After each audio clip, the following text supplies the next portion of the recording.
బెల్లం బెల్లం కట్ చేసుకోవాలి గాయస్. 1 కప్పు బెల్లం తీసుకోవాలి.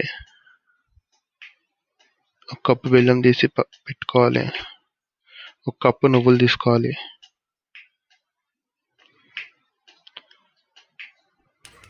నువ్వులను అందులో వేసి బాగా ఫ్రై చేసుకోవాలి. నువ్వులు తీసేసి బెల్లం వేసుకోవాలి. 1 కప్పు బెల్లం తీసాం కదా, అది వేసుకొని దాన్ని పాకంలాగా చేసుకోవాలి. ఇప్పుడు కొన్ని వాటర్ వేసుకోవాలి. దాన్ని మంచిగా కలుపుకోవాలి గాయస్. చూడండి, బెల్లం పాకం రెడీ అయిపోయింది. ఇప్పుడు అది ఉండలు కడుతుందో చెక్ చేసుకోవాలి. ఉండల్లాగా కడితే రెడీ అయిపోయింది. ఇప్పుడు అందులో నువ్వులు వేసేసుకోవాలి గాయస్. నువ్వులు వేసి బాగా కలుపుకోవాలి.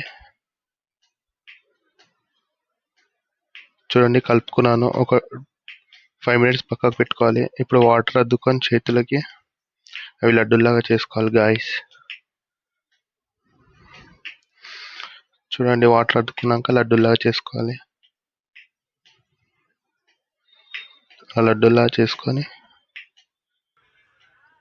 లడ్డు అయిపోయింది, పక్కకు పెట్టేసుకోవాలి. ఇప్పుడు అన్ని లడ్డూలు అయిపోయాయి గాయస్. ట్రై చేస్తున్నాను, ఎలా ఉందో చెప్తాను ట్రై చేసి. సూపర్ ఉంది గాయ్, మస్ట్ ట్రై గాయ్.